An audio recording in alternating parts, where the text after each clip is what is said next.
The shuttle dropped through the thick green clouds of Verdania Prime like a metal stone. Inside, 12 cadets from across the galaxy sat in nervous silence. The air recycler hummed quietly while alien hearts beat in different rhythms. Some fast, some slow, some not at all. Jake Miller pressed his face against the small window and watched the jungle moon grow larger. Trees stretched endlessly in every direction, their tops forming a green carpet that hid whatever dangers waited below. He was the only human on this shuttle, maybe the only human who had ever seen this place. The other cadets looked impressive in their own ways. Zixara sat across from him, her crystalline body catching the shuttle's lights and throwing rainbow patterns on the walls. Her people, the Praxians, were made of living silicon and could bend light around themselves. Next to her, Thul clicked his mandibles nervously. The insectoid warrior stood 7 feet tall even while sitting, his natural armor plates shifting.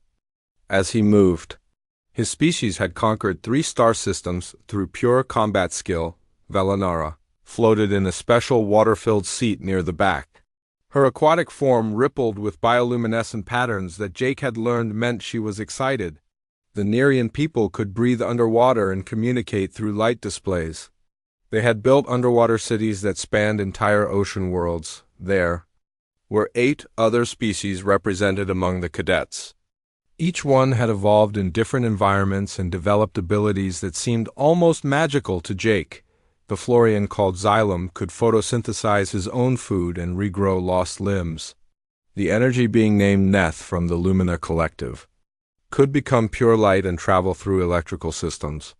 Others could manipulate gravity, survive in vacuum, or see across the entire electromagnetic spectrum. Jake looked down at his own hands. Regular human hands with 5 fingers and skin that bruised easily. No claws, no armor, no special abilities. Just meat and bone and the basic survival training his grandfather had taught him in the mountains of West Virginia. The shuttle shuddered as it entered the atmosphere. Commander Voss's amphibious voice crackled through the speakers. Attention. Cadets, we are approaching the drop zone. This is your final examination before graduation from the Galactic Defense Academy. You will have 48 hours to complete 3 objectives while avoiding capture by a Kethver predator. Jake had read about Kethvers in the Academy database. 12 feet tall, adaptive camouflage, thermal vision, enhanced hearing, and centuries of successful hunts. The creatures were bioengineered specifically for military training. They were fast, smart, and had never failed to catch their prey during an academy exercise.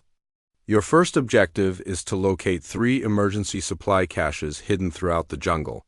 Your second is to establish communication with the orbital station using equipment you must find and assemble. Your third is to reach the extraction point on the far side of the continent. The Kethver will be released 6 hours after you deploy. The shuttle touched down with a soft thud. Through the window, Jake could see alien trees with purple bark and leaves that seemed to move without wind. The air looked thick and green, filled with floating spores and insects that glowed like tiny stars. Remember, Commander Voss continued, you are representing your species and your worlds. The galaxy is watching. Do not disappoint us. The hatch opened with a hiss.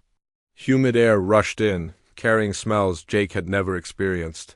Sweet and rotting at the same time, like flowers and decay mixed together. The temperature was perfect for humans, but he could see some of the other cadets already activating their environmental suits. They filed out onto a clearing that had been carved from the jungle. The trees around them rose like green towers, their tops lost in mist. Strange bird-like creatures called from the canopy while things rustled in the undergrowth. This was not Earth, but something about it felt familiar to Jake. Commander Voss stood waiting for them, his gray-green skin glistening with moisture. Behind him, several other instructors from different species watched with multiple sets of eyes. The rules are simple, the commander said. Survive, complete your objectives, avoid capture. The Kethver will hunt you relentlessly. It will not stop, it will not rest, and it will not show mercy. Your technology, your training, and your natural abilities are all you have. He gestured toward the jungle. The supply caches are marked with standard galactic emergency beacons. The communication equipment is divided into components and scattered across the hunting ground. The extraction point is exactly 400 kilometers north of here. Questions? Zixara raised a crystalline hand. What happens if we are captured? You fail the examination and are removed from the program, Commander Voss replied. The Kethver will not harm you, but your career in the Galactic Defense Force will be over. The cadets exchanged nervous glances. This was more than just a test. This was their future. Deploy in 5 minutes, the commander announced. Use them wisely. The cadets immediately began forming groups and discussing strategy. Jake listened as they talked about energy shields, holographic camouflage, and sensor dampening fields. They planned to use their advanced technology to hide from the predator, creating elaborate technological solutions to avoid detection. Thul's species had developed personal force fields that could stop projectiles. Velanara's people used bioelectric fields to confuse predators. The energy beings could become invisible to most sensors. Everyone had something that seemed perfect for hiding. Jake thought about his grandfather's hunting trips. Old Man Miller had never used anything more advanced than a compass and a knife. He had taught Jake to read animal tracks, to move quietly through the woods, and to become part of the forest instead of fighting against it. Technology fails, his grandfather used to say, but the woods never lie. As the other cadets activated their equipment and began their sophisticated preparations, Jake knelt down and scooped up a handful of dirt. He rubbed it between his fingers, feeling the texture and moisture. Then he looked around at the alien plants, studying their colors and patterns. The 5 minutes passed quickly. Commander Voss gave the signal, and the cadets scattered into the jungle like seeds thrown to the wind. Jake watched them go, their energy shields glowing and their sensors beeping. They moved through the alien forest like tourists in a museum, separated from their environment by layers of technology. Jake took a deep breath of the humid air and walked into the jungle empty-handed. He had no shields, no advanced sensors, and no special abilities, but he had something else. He had learned to be part of the wild instead of fighting it. In 6 hours, he would find out if that was enough to survive a predator that had never failed to catch its prey. The hunt was about to begin. The jungle woke up with sounds Jake had never heard before. Alien birds sang in frequencies that made his teeth ache while insects buzzed like tiny engines. 6 hours had passed since the cadets entered the hunting ground, and somewhere in the distance a siren wailed 3 times. The Kethver was loose. Jake crouched in a shallow depression he had dug beneath a fallen log. His clothes were caked with mud and covered in leaves. Small insects crawled over his skin, but he stayed perfectly still. This was not the time to be squeamish. His grandfather's voice echoed in his memory. The forest will accept you if you become part of it, but it will betray you if you fight it. Through his communicator he heard the first casualty report. Zixara's voice was tight with fear. It got Crix, the electromagnetic specialist. He was using his abilities to scramble sensors, but the creature just walked right up to him. Jake was not surprised. Crix had been generating electrical fields that interfered with the natural patterns of the jungle. Every living thing here used bioelectricity to communicate and navigate. He might as well have been screaming his location to every predator in the forest. The second capture came an hour later. Thul's heavy breathing filled the cum channel before his signal went dead. The mighty insectoid warrior, whose species had conquered star systems through combat prowess, had been taken while trying to fight his way through the undergrowth. His natural armor was strong, but it scraped against branches and clicked against stones with every step. Jake had been moving differently. Instead of pushing through the jungle, he flowed with it. When the wind picked up, he moved. When it died down, he froze. He stepped where the ground was soft and avoided the dry leaves that would crunch underfoot. His grandfather had called it ghost walking, and it worked just as well on an alien world as it did in the West Virginia mountains. The third casualty was Zixara herself. Her crystalline form could bend light around her body, making her nearly invisible to normal vision. But she generated heat like a small furnace. and her silicon-based metabolism left a thermal signature that blazed like a beacon in the HFY's enhanced vision. Jake heard her scream through the communicator before the signal cut out. "This is impossible," came Velinara's voice, distorted by the water in her breathing apparatus. "Our technology should be more than sufficient to evade a single predator." Jake wanted to respond, but he knew that transmitting would give away his position. Instead, he listened as the remaining cadets discussed their strategies. They talked about combining their shields, sharing sensor data, and creating a unified defense grid. Everything they planned involved more technology, more energy signatures, and more ways for the HFY to find them. A sound made Jake freeze. It was subtle, like a branch settling but wrong somehow, too rhythmic, too purposeful. He pressed himself deeper into the mud and controlled his breathing. His heart hammered against his ribs, but he forced himself to remain calm. Fear would make him move, and movement would mean death. The HFY materialized from the jungle, like a living shadow. Jake had seen pictures in the Academy database, but nothing had prepared him for the reality of the creature. It stood 12 feet tall on legs that bent wrong, covered in scales that shifted color to match its surroundings. Its head was elongated and crowned with sensory organs that twitched and rotated independently. Most terrifying were its eyes. Large, multifaceted, and glowing with an inner light that spoke of intelligence and hunger, the predator moved with fluid grace, its massive form somehow making no sound as it stalked through the undergrowth. Jake could see the thermal sensors, mounted behind its eyes, sweeping back and forth as they searched for heat signatures. The creature paused directly above his hiding spot, its great head turning slowly as it analyzed the area. Jake's lungs burned as he held his breath.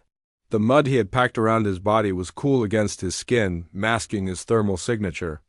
The leaves and debris he had arranged over himself broke up his outline. Most importantly, he smelled like the jungle floor, rich earth, rotting vegetation, and the musk of small animals that had passed this way. The HFY's sensors swept over him twice, but they registered nothing unusual.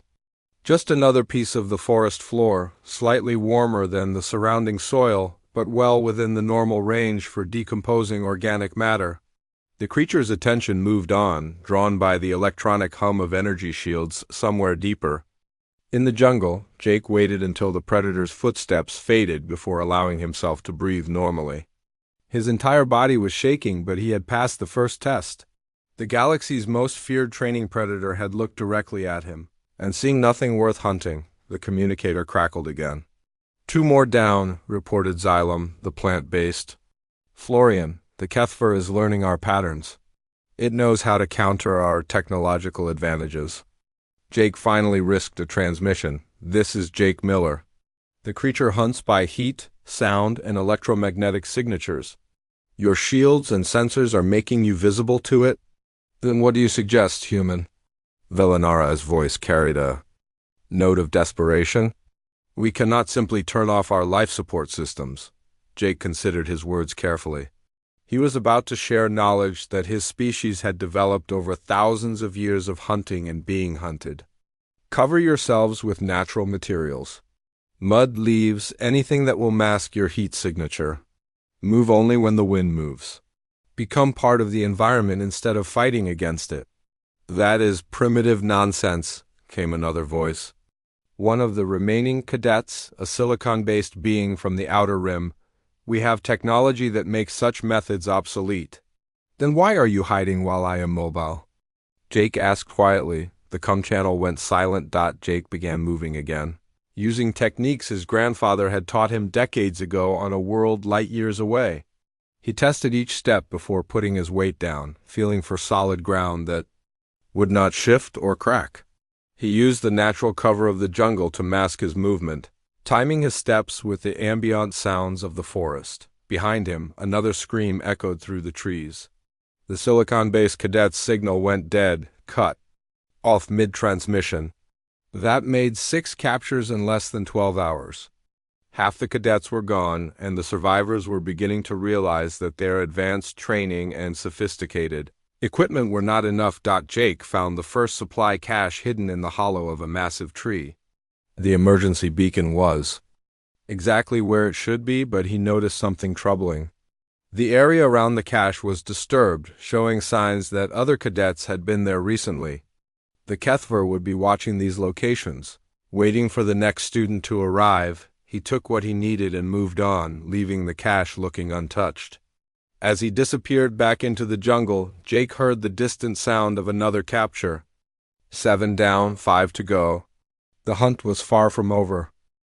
The second day brought new challenges and fewer voices on the communication channel. Jake counted only 4 active signals besides his own. Velanara, Xylem, Neth, and one other cadet whose identity he could not determine from the garbled transmissions. The Kethver had claimed 7 victims in less than 24 hours, and those who remained were growing desperate. Jake had found 2 more supply caches during the night, moving like a ghost through the alien jungle. Each cache contained water, purification tablets, emergency rations, and components for the communication device they needed to contact the orbital station. But more importantly, each cache showed him that the other cadets were making fatal mistakes. The areas around the caches were trampled with footprints, scorched by energy weapons, and littered with the debris of hasty technological solutions. The surviving cadets were treating this exercise like a military operation, using their advanced equipment to scan, analyze, and modify their environment. They were fighting the jungle instead of learning from it. Jake's grandfather had taught him a different approach. "The forest is not your enemy," the old man used to say while they tracked deer through the mountain wilderness. "It is a teacher. Listen to what it tells you, and it will keep you alive." The jungle of Verdania Prime spoke in different languages than the forests of Earth, but the basic principles remained the same. Water flowed downhill, animals followed the easiest paths, and predators waited where prey felt safe. Jake used these truths to avoid the obvious routes and hiding places that would attract the Kethver's attention. A distress signal crackled through his communicator. Velanara's voice was tight with panic. "My breathing apparatus is malfunctioning. The moisture recycler is making noise that will attract the predator. I need assistance." Jake traced the signal to a small clearing where a stream cut through the jungle floor. He found the aquatic cadet huddled behind a fallen log, her technological gear sparking and hissing. Her species needed constant moisture to survive, and her environmental suit was designed to maintain the proper humidity around her body. But the recycling unit was damaged and making sounds that would draw the Kethver from miles away. "I am going to die here," Velanara whispered, her bioluminescent patterns flickering with fear. "My people have survived in the depths of ocean, worlds for millions of years, but I cannot adapt to this dry environment without my equipment." Jake studied the situation carefully. Velanara's suit was broadcasting multiple signatures that would attract the predator, heat from the malfunctioning recycler, electromagnetic fields from the damaged circuits, and the mechanical sounds of failing pumps. But beneath all that technology was a living being who had evolved for survival in harsh environments. "Turn off your suit," Jake said quietly. "Are you insane?" Velanara's patterns flashed bright red. "I will dehydrate and die within hours." "No, you will not," Jake replied. He knelt beside the stream and scooped up handfuls of wet mud. "Your skin can absorb moisture directly from the environment. You do not need the suit to survive here." Jake began packing the mud around Velanara's exposed skin, paying special attention to the areas where her breathing slits were located. The cool earth would provide the moisture she needed while masking her thermal signature. He showed her how to position herself so that her natural coloring blended with the streambed's patterns. "This is primitive," she protested, but her fear was being replaced by curiosity. "My people abandoned such methods when we developed atmospheric processors." "Your people never had to hide from a Kethver," Jake replied. He covered her technological gear with leaves and branches, breaking up its artificial outline. "Now breathe slowly and move only when the water moves. Let the stream mask any sounds you make." The technique worked better than either of them expected. When the Kethver arrived an hour later, drawn by the electromagnetic signatures of the abandoned equipment, it found nothing but a pile of broken machinery and 2 patches of stream that looked completely natural. The Predator's thermal sensors detected nothing unusual, and its enhanced hearing picked up only the sound of flowing water. Jake and Velinara lay motionless in the mud while the creature investigated the area. The Ketharos' massive form moved. With deadly grace, its sensors sweeping back and forth as it searched for signs of prey. It even stepped directly over Jake's position, its weight causing the ground to tremble. But the human remained perfectly still, after what felt like hours. The Predator moved on. Jake waited until its footsteps faded completely before allowing himself to breathe normally. Beside him, Velinara's patterns began to glow with amazement instead of fear. "How did you learn such techniques?" she asked, her voice filled with wonder. "What advanced training programs does your species use?" Jake almost laughed.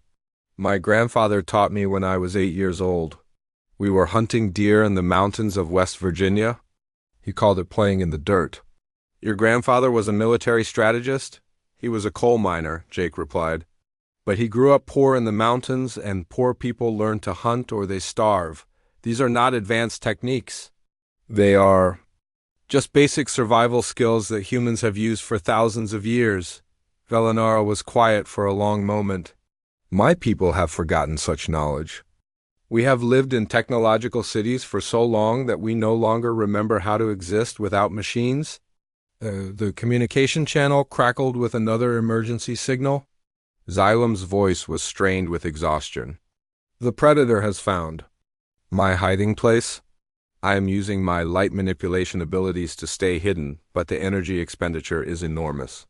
I cannot maintain this for much longer." Jake made a decision that went against every competitive instinct he possessed. "Xylem, this is Jake Miller. I am going to teach you how to hide without using your abilities. Are you willing to learn?" "I am willing to try anything," came the reply. Jake began explaining the principles of natural camouflage. He told Xylem how to use his plant-based physiology to his advantage, how to position himself among the native vegetation so that his bark-like skin became indistinguishable from the trees around him. Most importantly, he taught the Florian to stop fighting his environment and start working with it. "Allow the local fungi to grow on your skin," Jake instructed. "Let moss and small plants take root in your bark. You are not hiding from the jungle. You are becoming part of it." The technique required Xylem to suppress his natural light manipulation abilities and trust in older, more fundamental forms of concealment. It was difficult for a being who had spent his entire life relying on advanced biological capabilities. But desperation made him willing to try. Word of Jake's success spread through the remaining cadets' communication network. Neth, the energy being from the Lumina Collective, contacted him directly. "Human, I have observed your techniques through passive sensors. Your methods appear to be more effective than our advanced technology. Will you share this knowledge?" Jake found himself in the strange position of teaching survival skills to beings whose civilizations had mastered faster than light travel and artificial intelligence. But as he guided them through the basic principles of natural camouflage and environmental awareness, he realized that intelligence and technology were no substitute for understanding the fundamental relationship between predator and prey. The jungle of Verdania Prime became their classroom, and Jake Miller became their teacher. Not because he was smarter or stronger than his alien classmates, but because he had learned the lessons that their advanced civilizations had forgotten in their rush toward technological solutions. 18 hours remained in the exercise when Jake made the decision that would change everything. Instead of simply surviving until the extraction time, he chose to actively help the remaining cadets master what he considered the most basic survival skills. The choice went against every competitive instinct the Academy had trained into them, but Jake realized something more important than grades was at stake. He established a mobile teaching camp in a natural depression where 3 streams met. The location provided multiple escape routes, natural sound masking from the flowing water, and abundant materials for camouflage. Most importantly, it felt right to Jake's instincts. The same way his grandfather's favorite hunting spots had felt right in the mountains of West Virginia, Velinara arrived first, moving through the water with her newfound understanding of natural concealment. Her skin was caked with mud and algae, and small water plants had begun growing in the cracks of her breathing apparatus. She looked nothing like the pristine cadet who had entered the jungle 2 days ago, but she moved with confidence for the first time since the exercise began. "I have monitored the communication channels," she reported quietly. "Xylem is adapting well to your techniques. He has allowed native fungi to colonize his bark, and the thermal camouflage is remarkable. But Meth is struggling. His energy-based physiology makes it difficult to mask his natural luminescence." Jake nodded. Each species would require different approaches, but the fundamental principles remained the same. Send him the rendezvous coordinates. We will work with what he has instead of against it. Xylem arrived an hour later, and Jake barely recognized the Florian. The plant-based being had transformed himself into what looked like a mobile piece of the jungle floor. Moss covered his bark-like skin. Mushrooms grew from his shoulders, and small insects had built nests in his branches. He moved with the slow, deliberate pace of growing vegetation, and his chlorophyll-rich skin had adapted to match the exact color of the surrounding foliage. "Your techniques are remarkable," Xylem said, his voice rustling like wind through leaves. "I have not used my light manipulation abilities in 6 hours, yet I am more effectively concealed than I have ever been. The predator passed within arm's reach of my position and detected nothing unusual." Jake studied the transformation with professional interest. "You are not hiding from the jungle anymore. You are part of it. That is what makes the difference." Neth materialized from a shaft of sunlight, his energy-based form flickering with uncertainty. The being from the Lumina Collective was clearly struggling with the concept of physical camouflage. His people existed as pure energy patterns, and the idea of covering themselves with dirt and vegetation was foreign to their entire existence. "I do not understand how these primitive methods can be more effective than our advanced technologies," Neth said, his voice vibrating through the electromagnetic spectrum. "My people have transcended physical limitations." Jake picked up a handful of muddy leaves and held them up to catch the dappled sunlight filtering through the canopy. "Watch how the light moves through these leaves. See how it breaks up and scatters. You do not need to hide your light. You need to make it look like natural light." The concept took time to explain, but Jake guided Neth through the process of matching his luminescence to the ambient light patterns of the jungle. Instead of suppressing his natural glow, the energy being learned to modulate it so that it appeared to be sunlight filtering through leaves, bioluminescent fungi, or the electric patterns of the native insects. "Your people may have transcended physical limitations," Jake said, "but light still behaves according to the same laws everywhere in the universe. Work with those laws instead of against them." As the 3 alien cadets practiced their new skills, Jake began teaching them about misdirection and false trails. These were advanced techniques that his grandfather had learned from his own father, passed down through generations of hunters and woodsmen who had survived by understanding the minds of their prey. "The Kethver is intelligent," Jake explained while showing them how to create fake campsites. "It learns patterns and anticipates behavior. If we can control what it learns, we can control where it hunts." He demonstrated how to build decoy shelters that would attract the predator's attention while they moved to secondary positions. The shelters were constructed to look like the technological hiding spots the captured cadets had used, complete with fake energy signatures and thermal sources that would draw the Kethver away from their real locations. Velinara proved especially adept at this technique.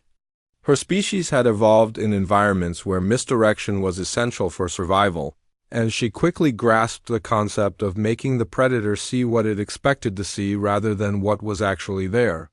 "We are not just hiding anymore," she observed as they constructed their 3rd decoy site. "We are hunting the hunter." Jake nodded. "My grandfather used to say that the difference between prey and predator is not size or strength. It is who controls the hunt." The strategy worked better than any of them had expected. The Kethver, following the patterns it had learned from the previous captures, began focusing its attention on the fake shelters. The creature would spend hours investigating the decoy sites, using its advanced sensors to analyze the false signatures while the real cadets moved freely through areas it had already cleared. For the first time since the exercise began, they were not just surviving, they were actively managing their environment and controlling the predator's behavior. The jungle that had seemed so hostile 2 days ago was becoming their ally.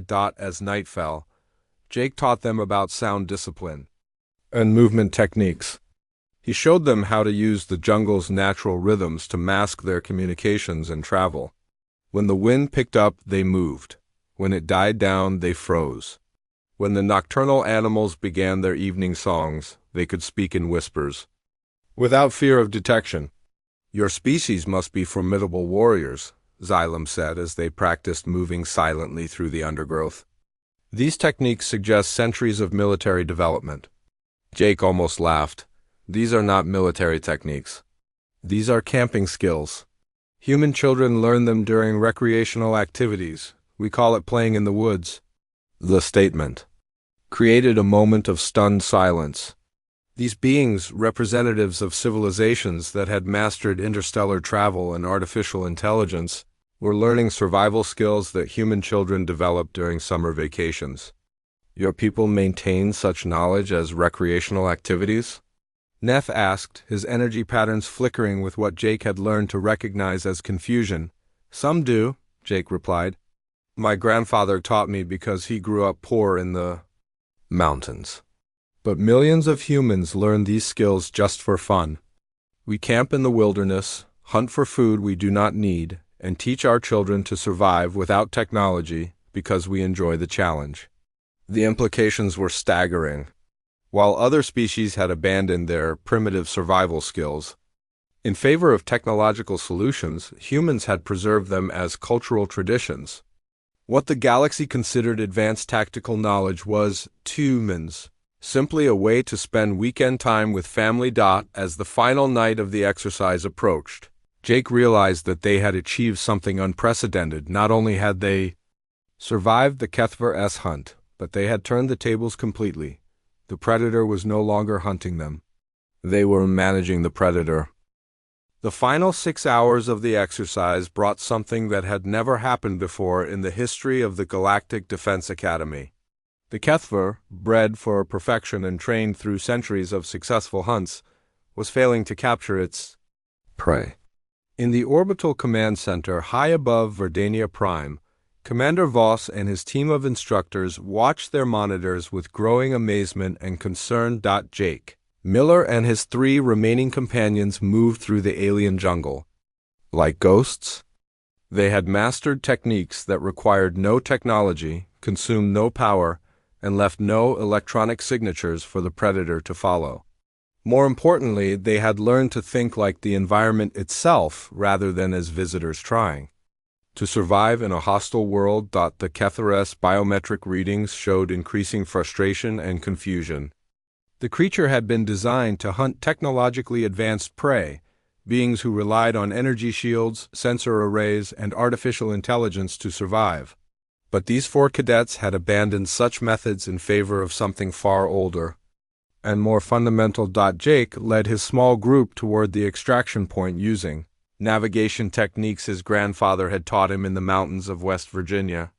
He read the jungle like a book, using the flow of water to determine direction, the growth patterns of plants to identify favorable terrain, and the behavior of native animals to avoid dangerous areas. No GPS, no digital compass, no satellite guidance, just the accumulated wisdom of thousands of years of human experience in wild places. "The orbital station is attempting to contact us," Velinara reported quietly, her voice barely audible above the sound of flowing water. "They want to know our status and location." Jake considered the request carefully. Standard protocol required regular check-ins with the command center, but he suspected that something unusual was happening. The exercise should have ended with most or all of the cadets captured, not with a group of survivors successfully evading their hunter for 48 hours. "Tell them we are proceeding to the extraction point as planned," he replied, "but do not transmit our exact coordinates." The wisdom of that decision became clear an hour later when they observed the Kethfer investigating an area where their communication signal had originated. The Predator was now relying on the orbital station's tracking data to locate them, a tactic that suggested its own hunting instincts had been thoroughly frustrated. Xylem moved through the undergrowth with the patience of a growing tree, his fungus-covered form indistinguishable from the jungle floor. "I have been monitoring the creature's behavior patterns," he reported. "It has abandoned its normal hunting strategies and begun searching randomly. This is unprecedented." Jake nodded. The Kethfer was reacting like any frustrated predator when its usual methods failed. It was becoming less methodical and more desperate, which made it both more dangerous and more predictable. His grandfather had seen the same behavior in wolves when their traditional prey learned to avoid their hunting patterns. Neth flickered between patches of sunlight, his energy form now perfectly mimicking the natural light patterns of the canopy. "The orbital sensors are having difficulty maintaining a lock on our positions," he observed. "We have become effectively invisible to their tracking systems." The revelation was more significant than any of them realized. The Galactic Defense Academy's most advanced monitoring equipment, designed to track military units across entire star systems, could not maintain consistent readings on 4 cadets who had covered themselves with mud and learned to move like the local wildlife. As they approached the extraction point, Jake's team encountered something that changed the entire nature of the exercise. Other cadets were already there, but not as survivors. The 7 captured students were seated in a semicircle around Commander Voss and several other instructors, all of them staring at handheld displays with expressions of confusion and disbelief. "Jake Miller," Commander Voss called out as the 4 survivors emerged from the jungle. "Please approach for debriefing." Jake studied the scene carefully before moving. The captured cadets looked unharmed but thoroughly defeated. Their advanced equipment lay scattered around them, much of it damaged or abandoned during their failed attempts to evade the Kethfer. In contrast, Jake and his companions carried nothing more sophisticated than basic water containers and emergency rations. "You have created a significant problem," Commander Voss continued, his amphibious features showing what Jake had learned to recognize as bewilderment. "The Kethfer has been unable to locate any of you for the past 18 hours. Our orbital sensors have lost track of your positions multiple times. Most importantly, you have somehow taught survival techniques to 3 other species, each of whom has adapted these methods to their own physiology." Jake looked around at his fellow survivors. Velinara's mud-caked form rippled with confident bioluminescent patterns. Xylem had become a walking ecosystem, complete with flowering plants growing from his branches. Neth's energy form danced between light and shadow like living sunlight. They looked nothing like the pristine cadets who had entered the jungle 2 days ago. "We use basic camouflage and concealment techniques," Jake replied simply. "Nothing that any human child could not learn during a camping trip with their family." The statement created a moment of stunned silence. Commander Voss consulted his displays again, as if hoping the data would somehow make more sense upon further examination. "These basic techniques," the commander said slowly, "have proven more effective than centuries of advanced tactical development. The Kethfer is a bioengineered predator designed specifically to counter technological concealment methods. It has never failed to capture its prey during an academy exercise." Jake thought about his grandfather's hunting stories, tales of tracking deer through mountain wilderness, using skills passed down through generations of poor families who hunted to survive. "Technology fails," he said, repeating the old man's favorite lesson, "but the woods never lie. Your methods require no power source, generate no electromagnetic signatures, and leave no thermal traces that our sensors can distinguish from natural background," one of the other instructors observed. "How is this possible?" "Because we stopped fighting the environment and became part of it," Velinara answered, her patterns glowing with pride. "Jake taught us to think like the jungle instead of thinking like visitors." The implications were staggering. The Galactic Defense Academy, with all its advanced technology and sophisticated training programs, had been overlooking the most fundamental principles of survival and concealment. While civilizations across the galaxy had developed increasingly complex solutions to the challenges of warfare and survival, humans had maintained connection to simple techniques that remained effective regardless of technological advancement. Commander, Voss made a decision that would reshape military training throughout the galaxy. Jake Miller, I am offering you a position as an instructor at the Academy. Not because of any superhuman abilities, but because you represent a different approach to tactical thinking that we have clearly overlooked. Jake looked out at the alien jungle that had become his classroom, thinking of his grandfather's lessons and the simple wisdom of people who had learned to survive by understanding their environment rather than dominating it. The galaxy's most advanced military academy was about to discover the value of getting their hands dirty. I accept, he said, picking up a handful of mud and holding it out for the assembled instructors to see. But we start with the basics. Today you are going to learn how to disappear.